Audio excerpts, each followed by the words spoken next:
Today's DIY is about how to use or how to make a special tool to use this. This is a compression tester, and it's got two different thread sizes here so that you can use it on pretty much the majority of vehicles out there.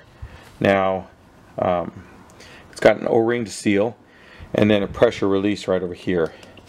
So I want to do this on my Ford Ranger. The problem is it has an extended reach plug. So you can see right there, that is the plug from one of the cylinders.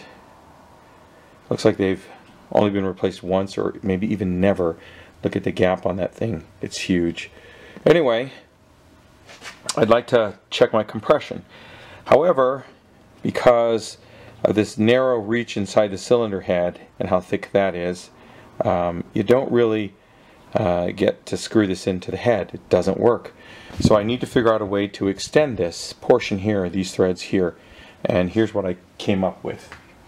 So this was from the help section of my local Checker, Automotive, or O'Reilly's now, and these are somebody's invention. It's a non-fouler. Basically it's a plug extender. They look like this. They come 2 in a pack for about $5. That goes into your cylinder head first, then you screw your spark plug into it, and you'll notice that there's a big gap between there and there, and what this is supposed to do is keep the oils from fouling out the spark plug. Now whether or not that works, I have no clue. What I do know is this adapter seems to be something that I can use to adapt my compression tester to the cylinder. And what I'm going to do is I'm going to take this adapter. I wanted to just screw it in, and I'll show you right here. I wanted to just screw it in. However, it is not fully threaded.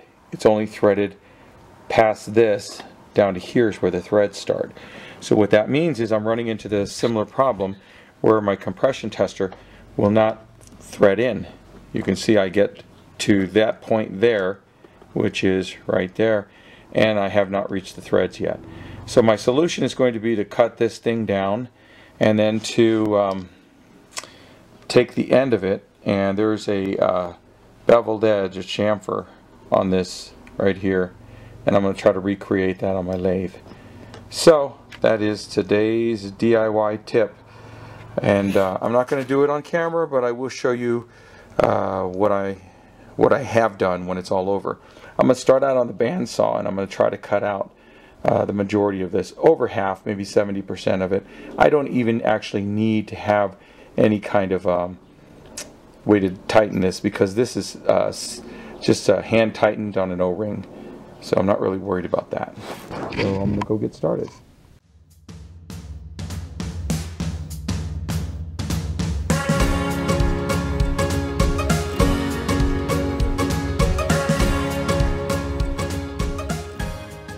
It wouldn't be fair if I didn't show you the final product, and here's what we got. So here it is. This is the spark plug extender, and we cut it off with a bandsaw, and then we trued it up with the lathe. And let me see if I can get a closer view here. But you can see the chamfer, the bevel right there. And how does it work? Well, let's just try it out and see. So here is the compression tester. And we screwed on. You can see the contact there. It's full contact between the O-ring and our little chamfer there, our beveled edge. So we're just going to hand tighten it until that O-ring is completely seated. And now you can see that this is, the brass is seated against the steel extender. So we're going to give that a shot, but that's another video. Thanks for watching, and subscribe.